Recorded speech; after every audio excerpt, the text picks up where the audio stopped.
Hey, what's going on, softball fans? Got a great interview with Sam Show today. But first, we're going to give a little love to Diamond Kinetics and the Swing Tracker. You're going to hear a lot about bat flips in this interview, and it's fantastic. The Swing Tracker, in order to hit those home runs so you can do those bat flips, you got to get the Swing Tracker. It's the most precise and complete swing analysis tool. Swing analysis and developmental tool available today.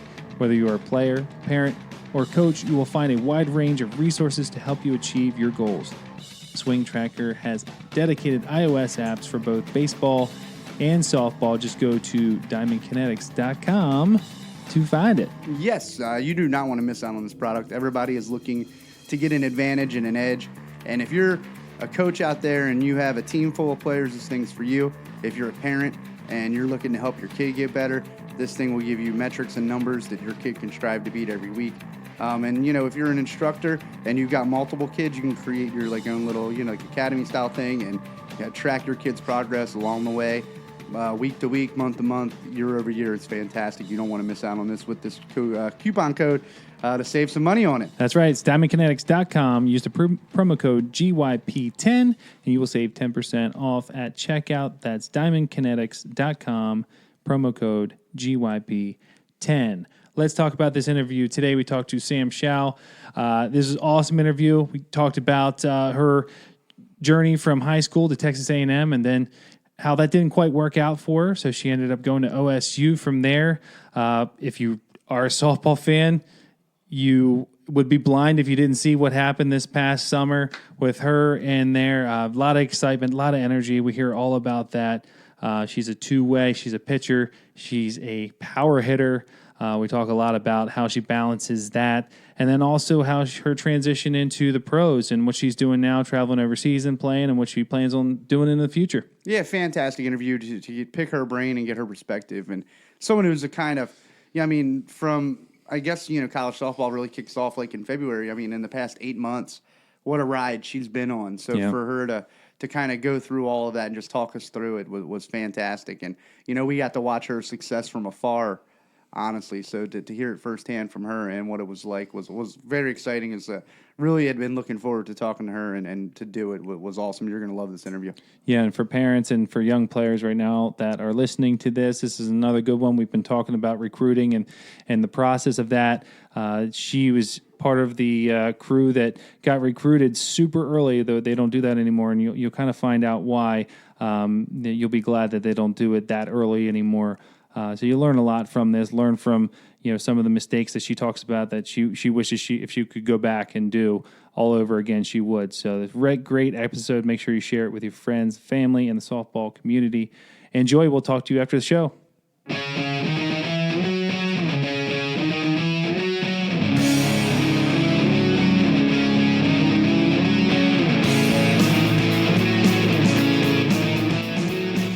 Hey, Sam. Thanks for joining us. Absolutely. Thanks for having me. You are welcome. Looking forward to it. We got a bunch of questions for you, and I'm sure there's a lot of people that are listening to this that can't wait to hear what you have to offer. So thank you. Yes. Hey, Sam, it's Tyler. Appreciate you taking the time. I know you just got back to the States not long ago, so we appreciate you making time to do this with us. Oh, yeah. Anytime I get to talk about softball and just, my journey, it's always a fun time. Let's dive into that part right from the start a little bit and just kind of jump into your recruiting process and ultimately, where you ended in college isn't where you started. So let's talk about that first half, and how you got recruited to go to Texas A&M and what all that was like for you through the high school process, the good and the bad. Right. So I actually committed very early in my freshman year. I was maybe just turned 15. I took my first visit to Texas A&M, and Coach Evans offered on the spot, and I took that night to think about it, and I accepted the next day. So as a 15-year-old, I was committing to a university, for my college experience, which is crazy to think now that I've lived, done it and everything. And I'm glad that the rule was established where you can't even talk to girls until their junior year. So I go throughout my whole high school career, all of select ball, committed, which took a lot of pressure off me to not have to like perform at the best every time I go out. But at the same time, I played on a team with a lot of girls who were already committed, so the competitiveness just wasn't there. They weren't out there to win or anything.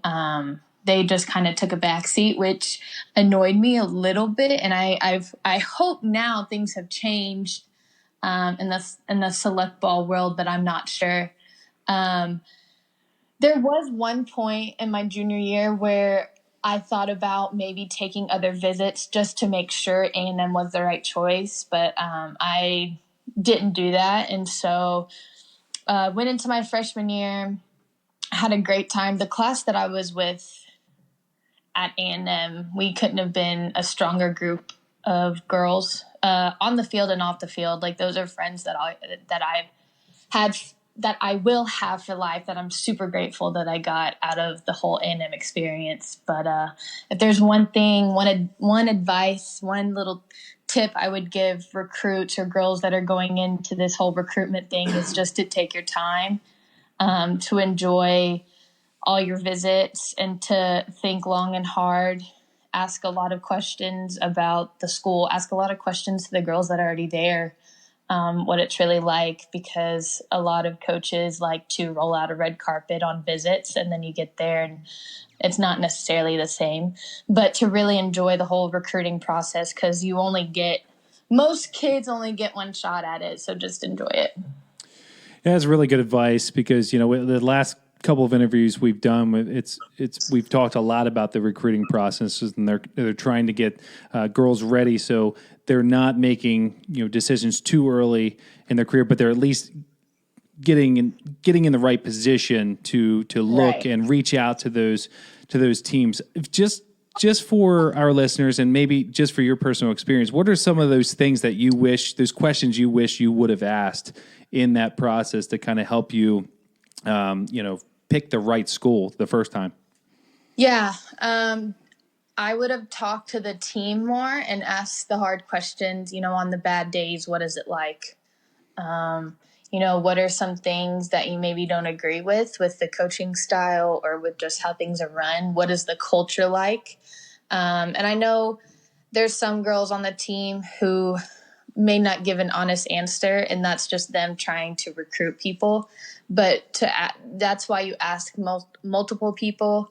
And if you can, watch a practice, watch a workout, and see the attitude and the vibes that are being given off. And it's hard to tell when you're young, but I think now with that rule that the girls are a little bit older now, that coaches can't even talk to girls until they're in a junior. I hope that they're able to catch on to some of those vibes and how things are going. And ask the coach the same thing if you feel comfortable enough.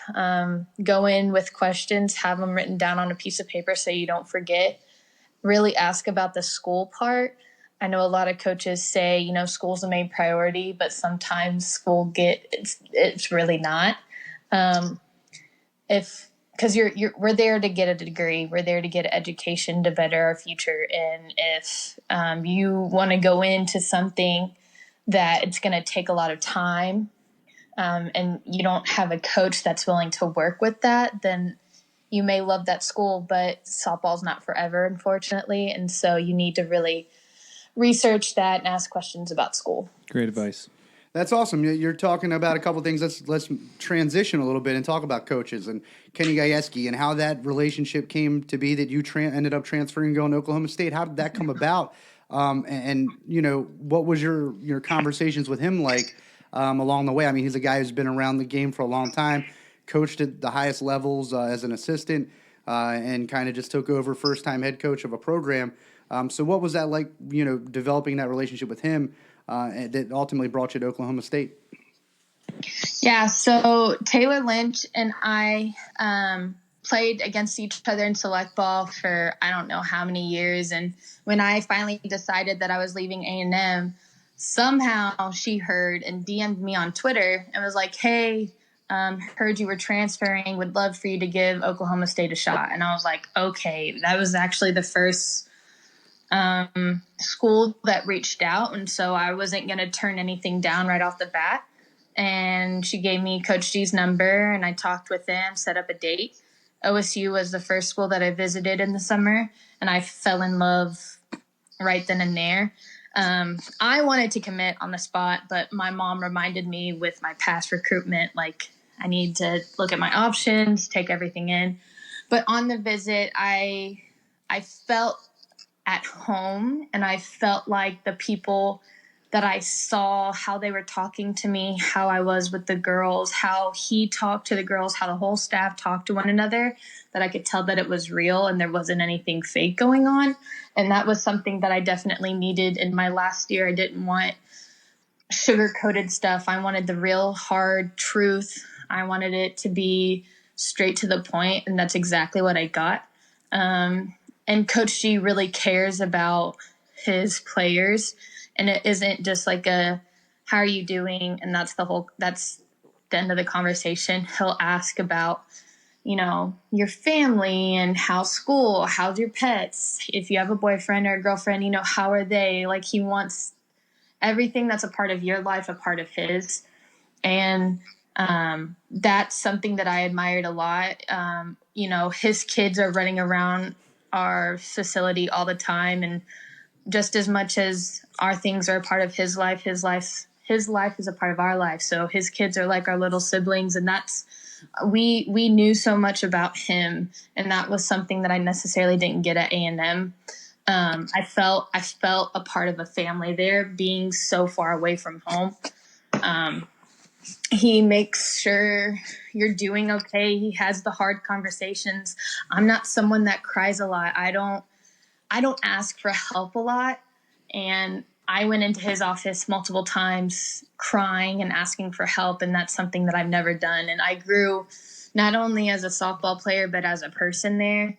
And ultimately, that's what I think the college experience is about. Coaches should be making better people, and that's what Coach G is doing. And I think that's something that other coaches could take notes on, because, like I said, softball's not forever. We have to go and work and do our own thing, but as long as they develop good people who respect and work hard, then they're doing their job, and Coach G is definitely doing his job. Now, one thing I want to ask, because you kind of brought up, like, you like the rule about no contact with kids to their junior year. You're a part of the transfer process. What do you make of this whole transfer portal that's kind of, like, you saw what happened with Oregon when Coach Mike White left and what happened to that program. What do you make of this, and what do you think the future of it is? Do you think it's going to retract back some and have some new guidelines? I mean, do you think, just open season on transferring whenever you want to is good? It used to always kind of be that some, pitchers or players that weren't found early on would go to smaller schools, develop, and then transfer up to bigger schools for, more opportunities and stuff like that. But now it just seems like I didn't play, I didn't get what I wanted, I'm going somewhere else. Like, what do you make of that whole situation in college softball now? Yeah, well, I actually transferred right before the portal, so I never got that opportunity. But I think it's a great idea. I think the kids that actually go into it who are leaving bad situations, places where they're not happy, it's going to work out for the benefit of them. Now, the kids who aren't playing, I think it'll catch up with them, and however that may be.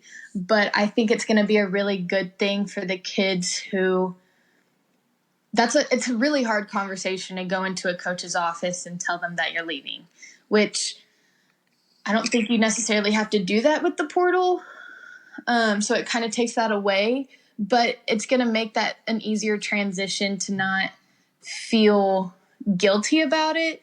I think it's great. Everything gets abused. Like, people don't use things the right way. That's just unfortunately how life goes. But I think it's really going to benefit the kids who need to make that change for themselves, and hopefully they land in the right spot. But I think guidelines can be put on it, but I don't see anything wrong with it. Now let's talk. Now you could probably talk about this with Texas A&M, and also, after you left Texas A&M, just your experiences that you had. But what do you think the most challenging thing was going from high school softball to college softball, playing at such an elite level? We love asking this question because it's always different. What was the biggest Right. change for you that was just like, whoa? The pace of the game, Yeah. and the fact that you're surrounded by really great players. It's fast, and I grew to love it. But at the same time, coming out of select ball, playing the same tournaments over and over again, I was definitely ready for something different. So it didn't hit me too hard. Mm-hmm. But facing 9 great hitters, it's like you don't really get like a break at the bottom. Everybody's pretty good. The batters you're facing are just that good. And then, I mean, you're facing pitchers who have the ability to, throw a no-no whenever they want. So it was just the fact that you have to understand that failure does happen, and it's going to happen more times than not, and learning how to use those failures to learn, which that's really hard to learn. And you're, especially freshmen starting, you feel like that spot can be taken away from you at any moment. So when you do fail, you tend to get upset and freak out. Right. But once you learn to just let it go and to move forward, that's when you become better and you become a harder out and a better pitcher. Your pitches get better. And just buying into the program and the culture that team is, everything will eventually slow down for you, and then you get to enjoy the game even more. But just the pace of it and everything. Now, one quick thing, I guess. Did you get recruited to be a two-way player, or did that Yes. just something you did? I mean, was that important to you? Yes. Because growing up, I pitched, hit, and played first, and I knew that I was good at both ends, and I wasn't gonna. I can't even imagine not hitting. I couldn't imagine being a PO, and I know PO is a hard life, but being a two-way player is also a hard life. And I'm happy that I stuck to my guns and worked hard to put in the extra hours throughout my career to be able to do both and do both well. Now, talk to us a little bit how you balance that. I mean, pitching takes lots of reps, lots of time, lots of consistent work. You can't just, go away from it for a long while. How did you balance, doing both at such a high level and, being a starter base? I mean, like, you weren't just somebody that when you pitched, you hit. You were a hitter and playing first base every time you didn't take the mound, essentially. So what was that like, balance-wise? I was there. I was at the field for 6 to 8 hours a day because I was throwing a bullpen, and then I would hit, and then I would go through practice, and practice lasted 3, and a bullpen lasted 45 minutes, and hitting beforehand lasted 45 minutes. So I was just at the field basically all day is what it felt like. And once I got into a routine, it didn't seem that bad, but I had to figure it out pretty fast if I wanted to be elite on both ends. And luckily, I had people who wanted me to do that, and coaches who knew that having a pitcher that hits, they're able to do more with the lineup and get more people in. So I put in the extra work as much as it sucked to be there through lunch and late at night. I knew that's what I had to do, and it takes a lot of dedication. I was actually just talking to a recruit about that the other day. You have to be so dedicated to your work and, do your homework at the field so you don't miss your individual time or something like that, just to make sure you're at the top of your game when you step on that field. Now, I got to ask, since you did both, who was the hardest person, hitter you faced, and who was the hardest person to, to face as a hitter for you? The hitter that I faced, hands down, Amanda Lorenz. I mean, my junior year, she almost took my head off on a changeup. I felt like I could never get her out. And then hitting wise, I'm trying to think who I just felt like I couldn't.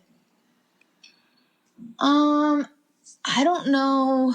Over the 4 years, I can't think of anyone, but just thinking on my senior year, what's her name? Oh, G. Juarez. I don't think I got a hit off her. Gotcha. And we faced her pretty often, or a lot at least. I don't think I got a hit off her. Just she hit the ball so well, and with her changeup and her curve and stuff, I couldn't hit her. I would love to get another shot at her. I don't know if that'll ever happen, but she's definitely one of the most. She's up there at least. Right. Now, I also want to know this as well. Was there a pitcher and or hitter that you used to watch and just emulate your game off of and hope to, aspire to be like her? Of course, when I was younger, softball wasn't on TV, and so I can't say anything about that. But definitely before going into college, watching Ali Carta pitch at UCLA, bat lead off, and then play first when she wasn't pitching. That's something that I really admired. And I actually got to meet her this summer playing for Scrap Yard, and I got to hit off her when Scrap Yard played USA. So that was a pretty cool thing. I even asked for a picture, and I got all girly and fangirled and stuff. But Ali Carta for sure. I mean, unfortunately, you don't see a lot of pitcher hitters.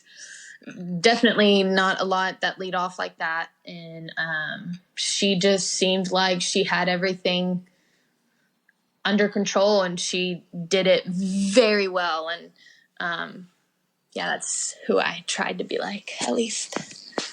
Now let's dive a little bit into, we'll kind of go back here to the beginning of your summer a little bit.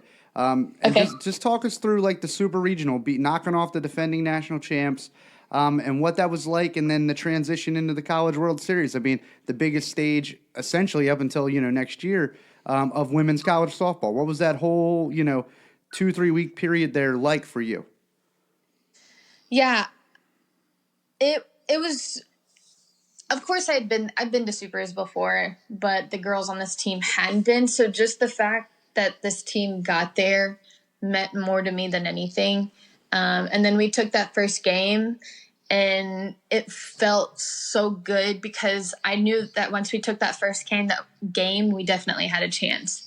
And then we lost that second game. We were too tight. We pressed, and that's what they did the first game because they had something to lose and we didn't. They were, the reigning champs. And I can remember the night before the last game thinking to myself, okay, tomorrow could be my last game. Like, this is it. This could be it. But we just kept fighting. I mean, that was the definition of our team last year. We had so many comebacks from behind to win. And so it didn't scare us. We took the bull head on. And just catching that ball to make the third out and just knowing what that meant for our team, for our university, it meant everything. It was such a it was so cool to see our fans and like everyone just be so happy. Coach G came to the group in the outfield and was dancing. Like, it was such a cool moment just to know that we were going to the World Series. And I knew my goal for myself and this team was I wanted my career to end at the World Series. And I was at peace knowing that was going to happen. And so we fly back, we get home, and we were welcomed by fans at our airport. It was just a really cool thing. And it was only myself and Sydney Springfield, who transferred from LSU. We were the only two that knew what it was like to be at the World Series as players. And it was just cool to see everyone so excited and everybody's eyes were so big. What we get to go through at the World Series is nothing that we get to do, before that. And just getting there and playing in front of that crowd, and you have so many people watching us, and to see us go out and beat Florida like that and take everybody by surprise. I mean, we were the underdog, I felt like, the whole season, and that game in itself was amazing. The 3 runs that were scored were home runs, and it was a pitching duel. And the other day we just had a camp at OSU, and somebody asked what my favorite game was, and hands down it was that one. To me, at least, I couldn't have asked for anything better, and just the reactions of the crowd and everything that happened. Yeah. Yeah, I bet you that was exhilarating. I can tell you that, before we started recording here, I was telling you that my wife and my daughter, we were watching all of your highlights from 2019. And when we got to that game, there was just, your highlights the entire year were just exhilarating. You have this spark about you, but there was something that you could tell it's turned on, Super Regionals to, playing in the World Series. You were just amplified even more. And you have something about you. I don't know if it's a type of attitude. It's basically like I dare you to try kind of thing. Like you're basically egging on the other team. Like go ahead, do your best. I'm coming right at you. Where did that come from? It's excuse my language. It's badass. I love it. Where did that come from? Was that something that you've always had? Was that something that you saw another player had and you were like, I got to have this, or was this something you learned from, parents, siblings, something like that? I'm just curious where that all came from, because it is contagious. And we watched that, and I wanted to get out in the field and start playing after I watched your highlights. I'm not kidding. I was about to say, I remember we were at home watching, and you hit that home run in the first inning of that game, and we jumped out of our chairs when this crowd just erupted in the noise. It was insane. I mean, it was probably one of the biggest moments I ever seen in college softball. Honestly, and I read something, and someone had commented on Twitter. They said that wasn't a bat flip. she threw down Thor's hammer. That's what that was. Yeah. So anybody that doesn't know what we're talking about, you probably do, but go ahead and look that up. But go ahead, you can talk now. I think I've always had this in me.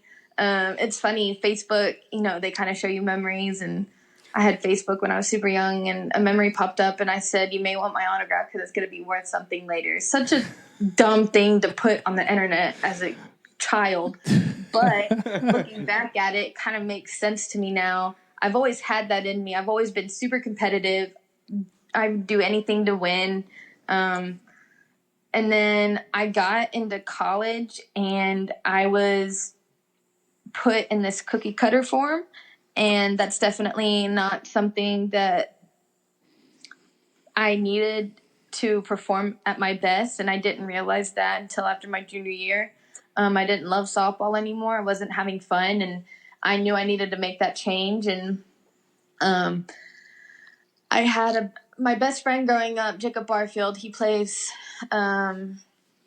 baseball in one of the independent leagues in California, but he has the same confidence about him. And growing up and hitting with him, that's definitely where I got it from. That's definitely where this kind of all, at least the bat flipping part, came from, and just knowing that I'm good, and this arrogance, if you will. But Coach G saw this in me, and he didn't shy away from it. He didn't get scared of it. He wanted to coach me and coach me how to be a better me. If I stepped out of the lines, he would bring me back in. Bring me back down to earth. But I will say when I even realized about bat flipping was my junior year. Texas A&M got a new hitting coach, Keith Stein, baseball guy. Played at A&M for a little bit, also Sam Houston. During our BP rounds, he would encourage us on our last swing, if we hit it out, to watch it and admire it. And then if you wanted to, just a bat flip. We would do it in practice. And I'm the only one that actually did it in games. I did my first bat flip actually against Kelly Barnhill my junior year in SEC play. Oh, it was nice. my first hit off of her, and I hit a ball off the foul pole, the left foul pole, and I watch it, and I walk up the line. Didn't really. I pimped it more than anything, but you don't see that. Well, you didn't see that in softball, at least before right. that. And then in regionals my junior year, I also did it against Baylor. And then I got here, and my first one against Oregon, the one that blew up, the first one, I've never hit a ball like that before. And I was surprised by myself. This ball, I mean, off the bat was high and far. They unfortunately had a net in left field, and so I couldn't even tell where it could have landed.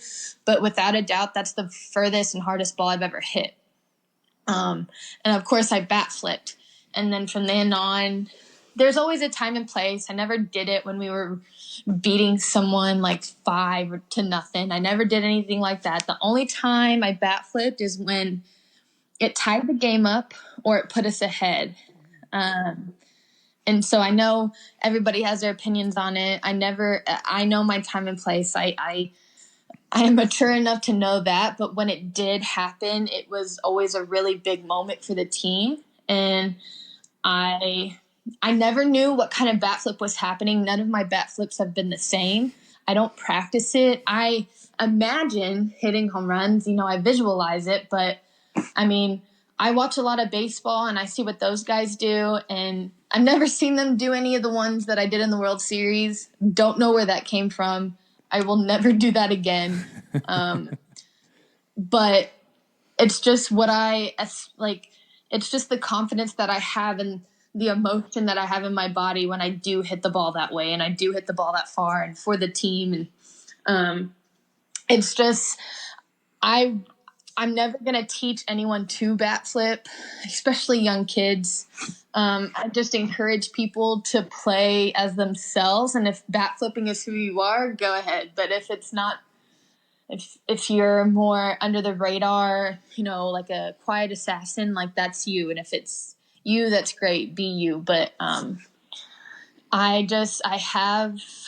play with my emotions on my sleeve.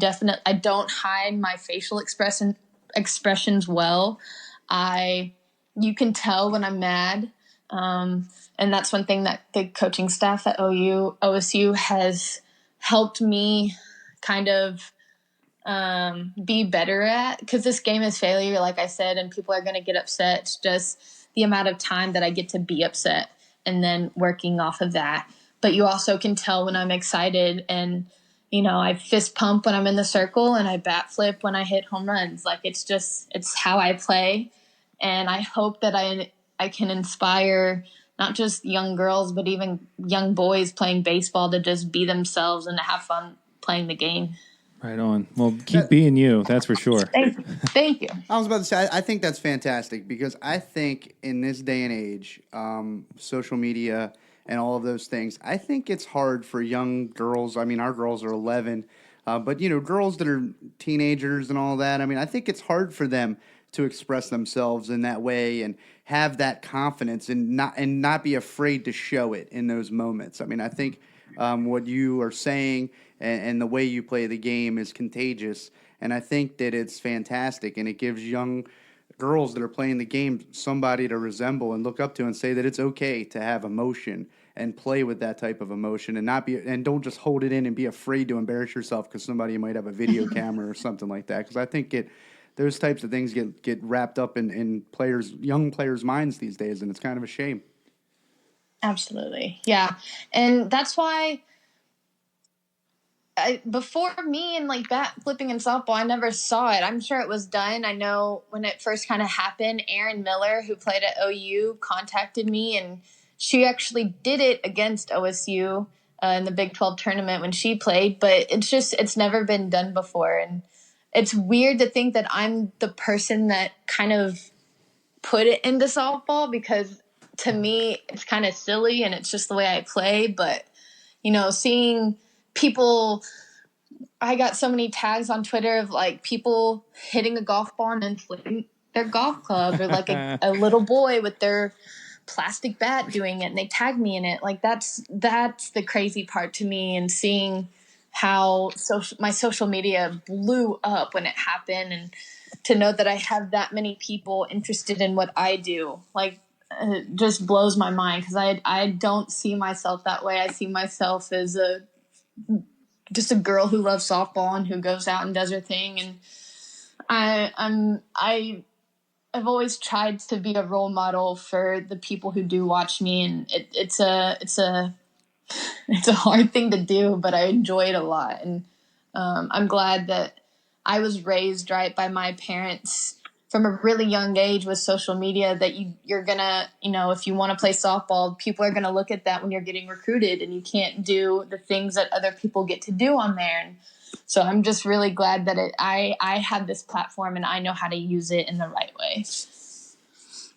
Now, can you talk about, we always love hearing the stories, whether it was being recruited or any other way, from going from college to pro. Can you talk about that experience when you knew it was going to happen? When did you make the decision, and, why did you go with the decision that you made to go pro? Yeah, so I actually, Scrap Yard Fastpitch, Connie May kind of runs it all, and I played against her team in select ball, and then her daughter played at A&M, so I had a previous relationship with her. And about halfway through season, I kind of shot her a text and like, hey, I would love to play for Scrap Yard. It's Houston's home for me, and so knowing that team is available, why not shoot my shot? And she, said what she could say. And then my bat flip actually came out, and that kind of scared people because Scrapyard, they just left the NPF and they didn't necessarily know if that was a good look. And so it kind of, it hurt a little bit because I didn't put myself into the NPF draft because I thought that, Scrapyard was for me. And then, so I had a talk with Connie. She kind of gave me some pointers on, maybe not to change what I'm doing, but what may look a little better, not walking up the line, which I understand completely. Like that's not something that I want to show the young kids, you should hustle, you should run. So it was a good talk. And then the World Series happened, and I see Connie and Megan sitting front row. And as soon as we lost out, I got a text from Connie asking if I would want to play for Scrapyard. And I took the night to think about it, and I accepted. I had 2 weeks to kind of recover, and then I was heading to Houston to play. It was a different experience, especially coming from the World Series and how big that is and how much coverage we get and the fans and stuff. But professional softball's still growing. We're still trying to, get our feet on the ground and try to get more people out to watch. And it's nice to know that I'm a part of something that it's just getting started. And we, as a team, we're trying to use social media to grow and to get more people to be interested in professional softball. But I loved playing with Scrapyard. It was the best decision for me. Unfortunately, our season wasn't very long just because we're still trying to figure that part out. But I got to play Team USA, Team Mexico, Team Puerto Rico. Like I got to play all these national teams during the summer, which was really cool. And just seeing how other women play in different countries and the structure that they play with was super cool. And then going to Italy, that was just an experience in itself, getting to travel and play softball. And it wasn't as much pressure. I just kind of got to relax and play the game and enjoy my surroundings and try to learn as much as I could. It was difficult for sure, just because I had been going for so long and I actually got homesick. But I'm glad I did it when I did, being young and not really having like a family, like my own family yet or anything like that. But this summer was definitely one to remember. Don't know if if I'm going over. I'm probably not going to go overseas next summer, but for sure playing with Scrapyard again. I can't pass that up. It's too much fun.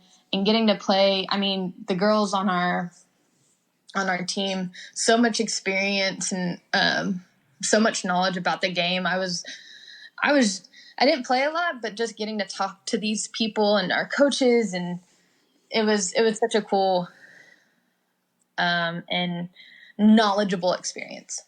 Now, we've never asked this question before, but you've played you went overseas and played. For those who are curious, when you go over and play overseas, we know, like, we watch the NFL and we see that they go over and play in England. You know, a couple teams a year play in England. Some teams get there 2 days before. Some teams get there 7 days before, so they can enjoy themselves. So, what's that like when you go over there? Is there time to enjoy yourself, or is it just I'm over here to play and then I'm heading back? Yeah, there was some time. So I was there for a month and a half. I know there was some girls just go for maybe a week to help the team in like one tournament. I was there for their playoff season. But I had a couple days to go and explore. I got to see Venice. I went to a lake that was super pretty. George Clooney actually had a house there and didn't see him. But it just goes to show like how beautiful that Lake Como was.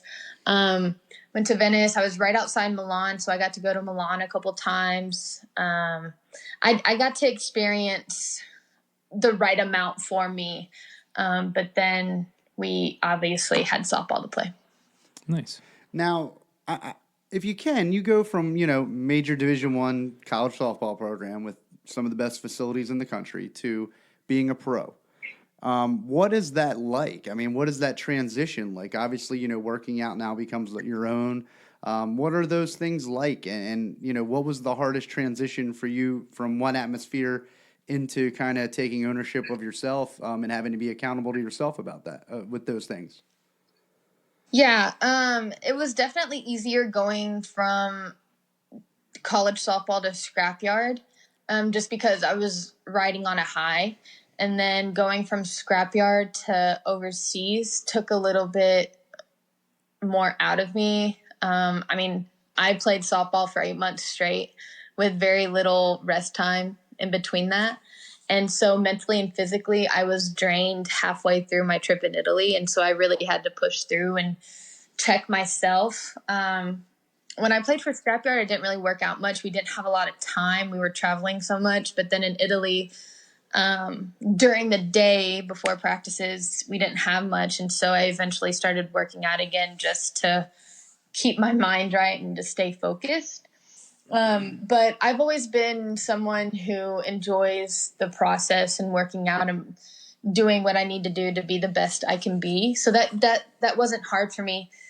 It may be hard for me now that I'm, back home. I'm finishing my second degree and I'm helping with the team. And so I think this is where my challenge is going to be now, knowing that I won't be playing for a while. But during the summer, I was fine.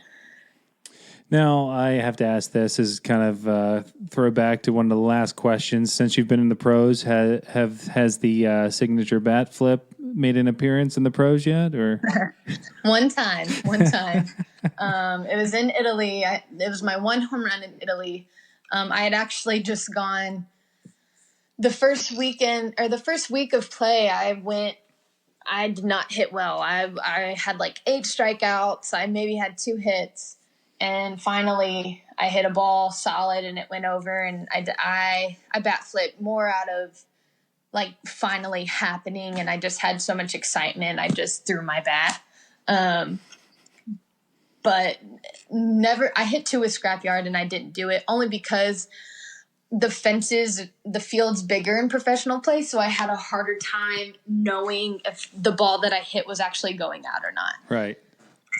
That's fantastic. I mean, you gotta love your honesty in it. One thing that just kind of, the big news that's kind of came out here just in the past couple of days is Team USA announced the 2020 roster for the Olympics next year. What does softball being in the Olympics next year mean for for you as a player now, and then for softball as a whole? I mean, obviously Scrapyard got to play a lot of these other professional teams from other players from other countries because of it. So what does that mean to softball and the game as a whole? I think it just it at least gave the girls who could try out some hope, and to know that there is a bright future for softball. And the team is absolutely stacked. I mean, the women that made it, I mean, you couldn't have asked for a better roster for sure. But it's cool to see not only the young players that made it, but also the fact that there are some older women on there. I mean, Yeah. A couple of them are in their 30s, and that's pretty cool. Knowing, I thought about it. It's not softball's not in 2024. Could be in 2028, and by that time I'd be 32. Like, that's, to me, knowing that, like, I could still play softball by then if I wanted to, if my body's still in the right shape. And so it just gives me hope, at least, that I could be playing this game for a lot longer than 23.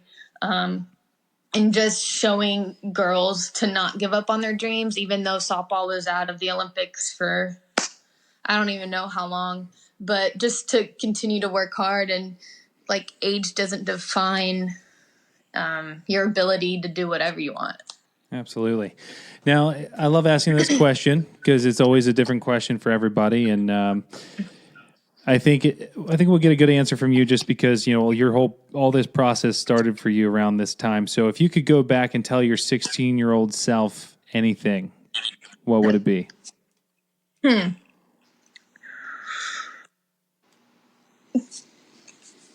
To play the game as yourself and to not let anybody tell you otherwise. Love it. That's good. I mean, wow. Oh, man. Yeah. One thing we always like to kind of do, we got a couple more questions to ask. But were there any topics or anything you wanted to talk about that we haven't necessarily brought up yet, or, something that like really drives you and you're passionate about that you want to make people aware of? Learn how to throw overhand. So we actually we just did a camp, like I said, and it surprises me with how many girls don't know how to throw the ball properly overhand. The technique and the mechanics behind it, like, you can watch baseball and see how they throw a ball, and it's the same way that we throw a ball in softball. So if you're listening, watch baseball, learn how to throw a ball correctly overhand, no matter if you're a shortstop, a pitcher, outfielder. Like, it's all the same, and we all need to be able to throw the ball and it look athletic. That's all I got to say. That's deep. I love that. Because I always say, because my wife played softball, and her and I had played some like co-ed stuff just for fun on weekends. Mm-hmm. And you could always tell which co-ed team was going to be a good team by watching the girls warm up. And, my wife is just heaving them at me. She was a center fielder. And, you hear people on the other team like, oh, crap, here we go. But then you see girls on the other team, and you just watch them throw, like, all right, they're going to be tough. Yeah, you knew who it was. So that's a really good tip. I love that. I mean, I've had my lessons, the dads be like, hey, should my daughter still throw overhand? And I'm like, yes, you have to get the ball to first base somehow. You can't throw it underhand every time. It blows my mind how the game has changed from when I was 8 or something. Right. That's great. Now, Sam, we're wrapping up here. 3 to 5 year goals for you. I know you had mentioned some stuff about hoping to play, and if they have the Olympics in 2028. But what are some 3 to 5 year goals for you as a player?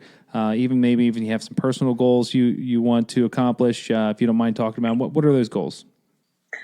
Right now, I'm still trying to figure out my career, but what's appealing to me the most is kind of having my own company business of running camps and then kind of speaking to teams and talking about my experience and wanting to make sure that the next generation of softball players gets the right information and mechanics and stuff like that. Because with social media these days, anybody can get on there and say what they think is right. And I came, who I learned from, my dad and my first pitching coach, they were baseball guys that transitioned over into softball. And baseball and softball, in my opinion, are very similar. And the things that we can learn from watching other people and watching baseball players is the best thing we could do. And so hopefully expressing my love and knowledge for this game to the younger generation is something that is appealing to me right now. So that for sure. And if that doesn't work out, coaching college is always an option for me. But just finding the right program, or finding the right people to work with to make the company/business happen, for sure. Gotcha. That is fantastic. Now, one thing we kind of always like to ask people is if you could recommend anybody for Dan, for me and Dan to reach out to, for the Going Yard podcast to have on as a guest, who would that person be? Have y'all talked to Sam Fisher before? We have. She is fantastic and is one of the greatest personalities we've ever met, honestly. Okay. I'm trying to think who I've talked to that have just enjoyed talking softball. Have y'all had Riley Sarton? No, we have not. She is very smart in general, but also very smart about the game as well. Her social media blew up our sophomore year with her hitting videos, and she had an amazing college career. She actually we played together. We actually got to play together this season with Scrap Yard, and just so knowledgeable and wants to help people with the game and loves people and wants to just spread her knowledge as well. So I think Riley Sarton would be a really great guest. Excellent. That is fantastic. We appreciate that. Absolutely. We just got a couple questions left here. Sam, I'm sure most people listen to our podcast probably already know where to find you, but for those who don't, where can they find you on social media, Twitter, Instagram, or if you have a website that you're working on or something like that? If not, no big deal, but just plug where people can kind of find out more information about what you're doing out there in the softball community. Yeah, so on Instagram, it's Show Me What You Got. So SHOWMECHUGOT. Show Me What You Got. And then Twitter, it's just Samantha Show 03. Don't have a page yet. That's definitely something that is in the works. But as of right now, those are my only two. Excellent. We're going to close up the interview with one of my favorite questions here because I feel that music tells a lot about the person. So with the 2020 Olympics coming up, if you had an opportunity to have an at-bat or a pitching appearance in the 2020 Olympics, what song would you choose as your walk-up or walk-out song? So I really loved the one I had last year for hitting. It's Drip Too Hard. I just think it's definitely something. It's a song that someone with a lot of confidence and swagger has to have. And when you're stepping into that box, that's definitely what you need to have. And if it's in the Olympics, I would need all the confidence I can get. So, Drip Too Hard for sure. Awesome. Excellent choice. Well, Sam, we really appreciate you coming on and talking with us. I'm sure we're going to follow up with you later down the road. We'll be following your career for sure, and we wish you the best of luck. We enjoy watching everything you've done and talking to you, so thank you so much. Thank you so much. Y'all have a good rest of your day. Thank you, Sam. We really appreciate it. Look forward to watching everything you accomplish moving forward and love to stay in touch and follow with you again down the road. Thank you so much. All right. See you later. I know they hating on me, but I don't read comments. Whenever I tell her to come, she comes. Whenever it's smoke, we ain't running. Drip too hard, don't stand too close. You gon' run and drown. Well, I hope everyone enjoyed that interview with Sam Show.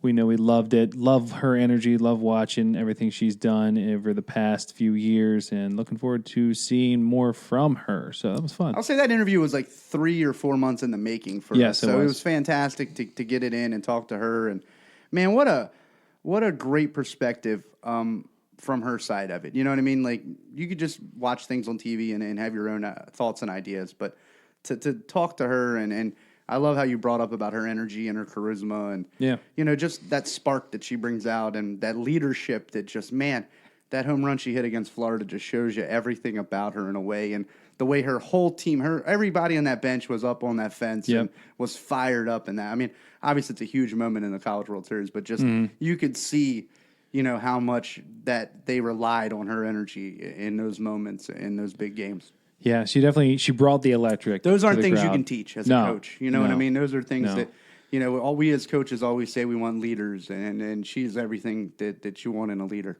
Yeah, absolutely. Well, if you like this, make sure you check us out on all things social media at Going Yard Podcast, and of course on Twitter at GY Podcast. And if you like what we're doing week in and week out, and you want to support the podcast, go to patreon.com/Going Yard Podcast and find out how you can help us week in and week out. We would greatly appreciate it. Yes, we would love it. You can find all those links Dan's talking about on our website, goingyardpodcast.com.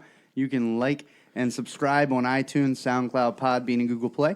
Leave us a 5-star review if you could, so we can climb those podcast rankings. And when you're on there, we got a couple other good web pages. You can find our performance page with all of the products that we use as affiliates codes and save money on great training products. And you can also shop and buy some fantastic Going Yard Podcast T-shirts and hats for softball and baseball, whichever you're a fan of.